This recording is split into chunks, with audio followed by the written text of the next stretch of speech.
নমস্কার, আমি লিপি সাহা। হ্যালো এভরিওয়ান, কী অবস্থা, কেমন আছেন সবাই? আশা করছি খুব ভালো আছেন সবাই। তো নতুন একটা দিন, নতুন একটা ভিডিও আপনাদেরকে সাথে নিয়ে শুরু করছি। তো এখানে হচ্ছে বাড়ি থেকে বেশ কিছু জিনিস পাঠিয়েছে, তাই ভাই সেগুলোকে বেরো করছে। আর ভিডিওটা আজকে আমি সেখান থেকেই শুরু করলাম। বাড়ি থেকে যখন কোনো জিনিস আসে, ভাইয়েরই দায়িত্ব থাকে সেগুলোকে বেরো করার। আর এই যে এখানে বসে বসে আমি ভিডিও করতেছি। তবে আজকে খুব সারপ্রাইজ হয়েছিলাম, তার কারণ হচ্ছে আগে থেকে জানতাম না যে বাড়ি থেকে জিনিস পাঠিয়েছে, এটা আমার কাছে গোপন করেছিল। কারণ আমি বলি যে আসলে পাঠাতে হবে না, না করি, তাই সে কারণেই। তো বস্তাটা আসার পরে ভাই আর কি বলছে যে জিনিস পাঠিয়েছে। আর এখানে যে আমাদের গাছের কিছু পেয়ারা পাঠিয়েছে। আর আমার কাছ থেকে যে যে জিনিসগুলো পাঠিয়েছে সেগুলোকে মানে খাবার জিনিস আগে টেস্ট করার। ফোন দেওয়ার পরে যে আমি যদি বলি যে না আমি এটা কেন খাইনি, কেন খাওনি, এটা কেন খাও নাই, যদি আমার সামনে মানে তাদের কাছে যদি আমি থাকতাম, তো মনে হয় আমার একবারে সব কিছু আমাকে খাইয়ে দিত। তো আসলে মা বাবার কথা কি বলবো, তারা তো এমনই হয় আর খুব আবেগী হয়। তো এখানে মা মানে বাবা আমার জন্য এই যে লতিকা কিনে পাঠিয়েছে। তো লতিকার আরেকটা নাম কি ঠিক আমি জানি না, তো আমাদের ওই এলাকাতে পাওয়া যায়। আর এখানে কিছু তালের বড়া করে পাঠিয়েছে। তো এদিকে বসে বসে আমি আর কি সেই খাবারগুলো আর কি একটু একটু করে খেয়ে নিচ্ছিলাম, কারণ একটু পরেই ফোন দিবে যে তুমি খেয়েছো কি না। তো যাই হোক, অনেক টেস্ট, মায়ের হাতের জিনিস অসাধারণ হয় খেতে, এটা তো বলার আর কিছু নেই। তো এখানে এই যে ভাইয়ে বেরো করে দিয়েছে, আর আমার দায়িত্ব এখন এগুলোকে সব কিছু গুছিয়ে নেওয়া। তো আমার মা আবার আমাকে সারপ্রাইজ দিয়েছে। তো মা বলল তোমার জন্য একটা শাড়ি পাঠিয়েছি, তো এটা অবশ্যই তুমি দুর্গাপূজার অষ্টমীতে পরে আর কি অঞ্জলি দিবে। তো শাড়িটা আপনাদের সাথে একটু শেয়ার করে দিলাম, অনেক সুন্দর হয়েছে, আমারও বেশ পছন্দ হয়েছে শাড়িটা। আর একটা জিনিস, সেটাই যে চালের বস্তার মধ্যে দেখেন আমার মা হচ্ছে টাকা পাঠিয়েছে আমাদের জন্য দুর্গাপূজার খরচ আর কি এটা।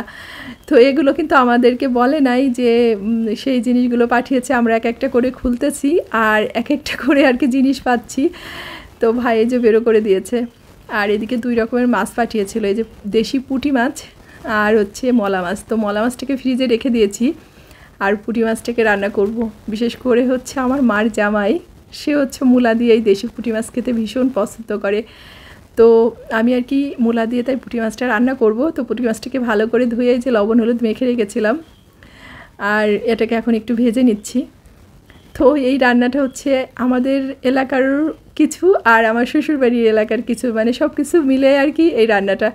তো যাই হোক, যেমনই হোক, আমার হাজব্যান্ড আবার এই রান্নাটা খেতে ভীষণই পছন্দ করে।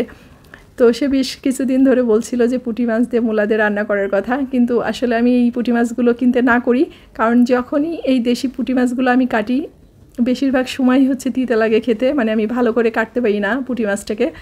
তো মা হচ্ছে মাঝে মাঝে আর কি এইভাবে পাঠিয়ে দেই কেটে পরিষ্কার করে একদম। তো এদিকে হচ্ছে সব মাছগুলো আর কি ভেজে নিচ্ছি। আর চাল কুমড়ার শাক পাঠিয়েছে, তো এখানে এই যে শাকটাকে কাটতেছিলাম। আরেকটা জিনিস পাঠিয়েছে যেটা আমাদের এখানে পাওয়া যায় না, মানে ঢাকাতে, এই যে এই দস্তা কচুর শাক, এটাকে আবার মৈলবী কচু বলে অনেক এলাকায়। তো যাই হোক, ওই শাকটা পাঠিয়েছে, আমি আবার ওই শাকটা খেতে ভীষণই পছন্দ করি।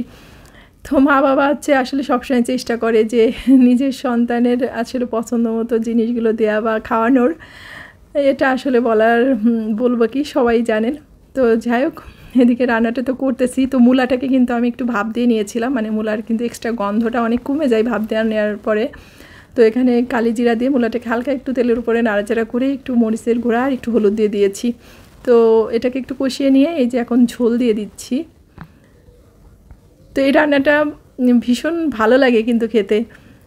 তো এখানে যে ঝোলটা দিয়ে লবণ দিয়ে দিয়েছিলাম, তো ঝোলটা ভালো করে ফুটে উঠেছে, এর মধ্যে যে মাছগুলোকে সব দিয়ে দিলাম।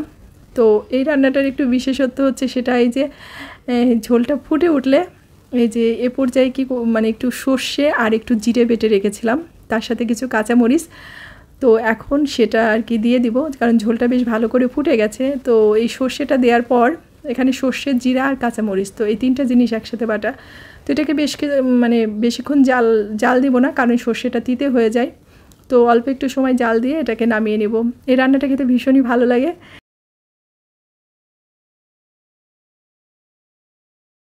তো এখানে মাছের ঝোলটা হয়ে গেছে, এখন নামিয়ে নিব। তো আর যা যা রান্না করেছিলাম ভাবলাম আপনাদের সাথে শেয়ার করি। কালারটা কিন্তু অনেক সুন্দর এসেছে। তো এখানে হচ্ছে এই যে বেগুন ভর্তা করব, তাই বেগুনটাকে ভেজে রেখেছি। আর এখানে হচ্ছে এই যে কুমড়ার শাকটাকে রান্না করেছি বড়ি দিয়ে আলু দিয়ে। তো মার কাছ থেকে আর কি জিজ্ঞেস করে নিয়েছিলাম কীভাবে রান্না করব, সেভাবেই করেছি। আর এই যে মাছের তরকারিটা, তো এখন এই বেগুনটাকে আর কি ভর্তা করে নিব। তো বাড়ি থেকে যখনই বেগুনটা পাঠাই তখনই আর কি এই ভর্তাটা আমি করি। আর স্বপ্নিলের পাপা বেগুনটা খুব কম পছন্দ করে, তো বেগুনটা আমাদের খুব কম কেনা হয়। তো এখানে ভর্তাটাকে মাখিয়ে নিয়েছি, এখন হচ্ছে খাওয়া দাওয়ার পালা। তো স্বপ্নিল এখানে খাবারটা বেড়ে দিয়েছি ভাইয়ের, ও আসতেছে না যেহেতু ভিডিওটা অন ছিল। তো দুপুরে খাওয়া দাওয়ার পরে একটু বিকালে ছাদে গিয়েছিলাম, পাশের ছাদে হচ্ছে পূজা হচ্ছে, দুপুর থেকেই আওয়াজটা পাচ্ছিলাম। তো এই যে এখন একটু গরমটা কমেছে তাই সন্ধ্যার দিকে একটু ছাদে আসছি। তো এই যে এখানে পূজা হচ্ছে। তো আজকের ভিডিওটা এই পর্যন্তই। সবাই ভালো থাকবেন, সুস্থ থাকবেন, আর অবশ্যই সাবধানে থাকবেন। ভিডিওটা যদি ভালো লেগে থাকে অবশ্যই একটা লাইক করবেন, কমেন্ট করবেন। ভালো থাকবেন সবাই, দেখা হচ্ছে নেক্সট ভিডিওতে।